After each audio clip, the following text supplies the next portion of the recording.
of Allah, the most gracious, the most merciful. Assalamu alaikum, my dear students. Hopefully you all are doing well. I am your social studies teacher. Today is Tuesday and the date is 15 June 2021. We have started our unit lesson number 2 and we were studying about the atmospheric temperature and the half topic is left. So today we will continue and finish that atmospheric temperature topic. So let's open your book, page number 14.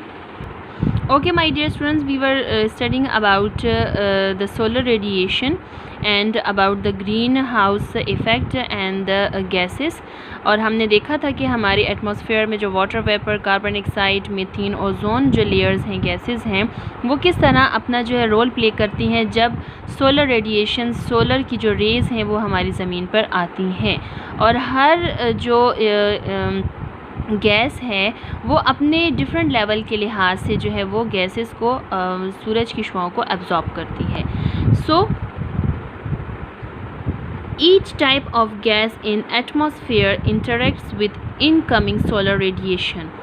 यहाँ पर जब सूरज की शुआ जो है ज़मीन की तरफ आती है तो सूरज और ज़मीन के दरमियान जो यहाँ पर सारा एटमॉस्फेयर है वो हर लेवल पे जो है अपनी जो लेयर है वो अपनी डिफरेंट खसूसियत और गैसेस के लिहाज से जो है सूरज की शुआओं को एब्जॉर्ब करती है, ठीक है, और वो एक दूसरे के साथ इंटरेक्ट करती हैं।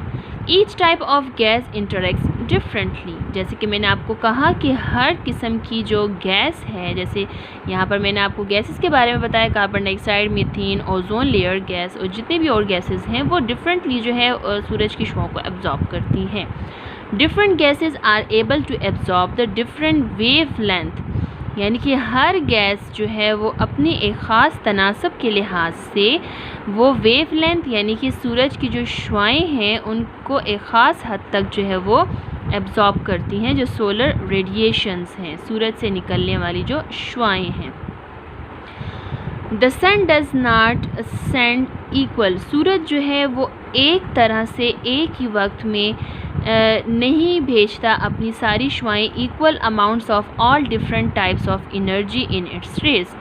सूरज की शुआओं में जो डिफरेंट किस्म की एनर्जी होती है, सूरज ऐसा नहीं होता कि बस मशरिक़ से जो है दिन के टाइम निकलता है और जो शुआएँ सारी आ रही हैं वो सब में इक्वली जो है एक तरह से ही सब में जो है एनर्जी ट्रांसफ़र होके हमारी अर्थ की तरफ आ रही है, ऐसा बिल्कुल नहीं होता। डिफरेंट लेवल पे डिफरेंट जो सिचुएशंस में जो है सूरज जो है डिफरेंट टाइमिंग में अपनी शुआओं के साथ डिफरेंट एनर्जी जो है वो सेंड करता है। इसलिए अल्लाह ताला ने ऐसा निज़ाम बनाया है कि जिसमें जो एटमॉस्फेयर की लेयर्स हैं वो अपनी खसूसियत के लिहाज से उन शुआओं को एब्जॉर्ब करती हैं। द ट्रोपोस्फेयर, जो ट्रोपोस्फेयर की लेयर है, अगर बॉटम से देखा जाए तो आपको पता है कि ट्रोपोस्फेयर जो है वो फर्स्ट लेयर है। तो जो ट्रोपोस्फेयर की लेयर है उसमें किस चीज़ की कमी है? लेक्स, यानी कि कमी है लेक्स गैसेस, उन गैसेस की कमी है विच एफिशिएंटली एब्जॉर्ब सनलाइट। अच्छा, सूरज ज़मीन की सतह पे ऊपर जो हमारी एटमॉस्फेयर में ट्रोपोस्फेयर है उसके अंदर ये इतनी जो है काबिलियत नहीं है या इसके अंदर इतनी वो ताकत नहीं है जो कि सूरज की जो रेज़ हैं उनको डायरेक्टली एब्जॉर्ब करे। तो होता क्या है फिर? But there are gases in the troposphere, लेकिन ट्रोपोस्फेयर में कुछ ऐसे गैसेस हैं that are good at observing the infrared rays. अब इंफ्रारेड रेज जिनको IR कहा जाता है वो कौन सी रेज होती हैं? Reflected by the earth. एक जो है सूरज से डायरेक्ट रोशनी आती है उनको हम कहते हैं solar rays, solar radiations. Solar radiation जो है ज़मीन की तरफ जब आती है तो वो जो है ज़मीन के साथ रिफ्लेक्ट होकर वापस जाती है। ये वाली आपको एक शुआ मुड़ी हुई नज़र आ रही है, ये हमारे पास IR रेज़ है।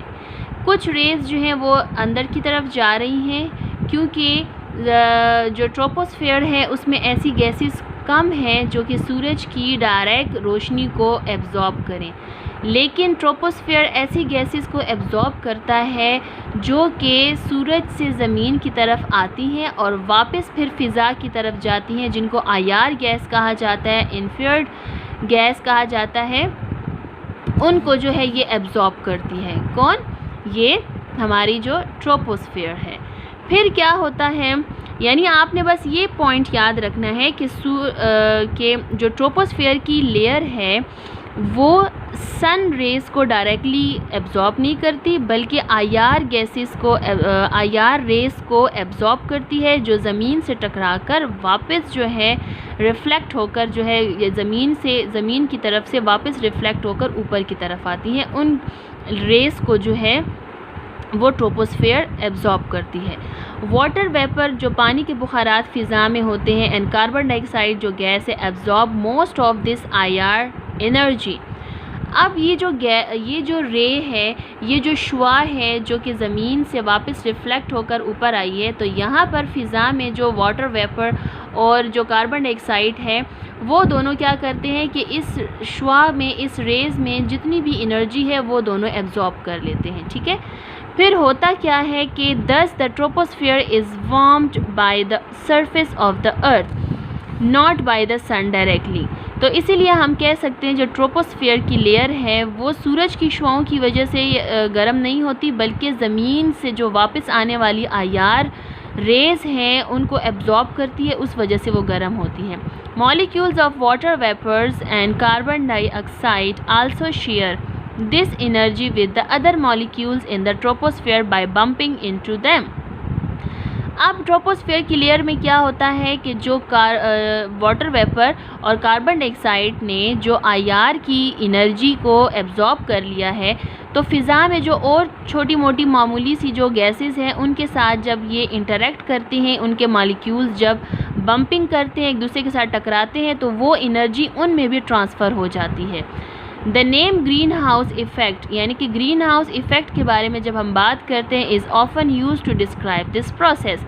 यही प्रोसेस ग्रीन हाउस गैस को भी जो इफ़ेक्ट है उसको डिस्क्राइब करता है। In which the solar energy, जो सूरज से निकलने वाली एनर्जी है, तवानाई है, warms the earth and the earth emits, और अर्थ जो है वो उसको वापस निकालती है IR to warm the atmosphere. सूरज से जो गर्म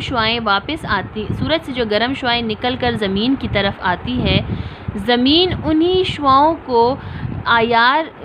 को वापस जब रिफ़्लेक्ट करती है IR की जो रेज़ होती हैं, तो ये सूरज की शुआएं ज़मीन को गर्म करती हैं और ज़मीन जो है वापस जब IR की रेज़ को फ़िज़ा में भेज देती है, तो उससे हमारा एटमॉस्फेयर भी गर्म हो जाता है। ठीक है, ये था हमारा। अब है understanding temperature inversion. Understanding temperature inversion means के किस तरह से जो टेम्परेचर है वो तब्दील होता रहता है, एक लेयर के बाद दूसरी लेयर आ जाती है, उलट पुलट हो जाना। ठीक है, यहाँ पर आप कूल एयर देख रहे हैं, यहाँ पर वार्म एयर देख रहे हैं, यहाँ वार्म एयर है, यहाँ पर कूल एयर है।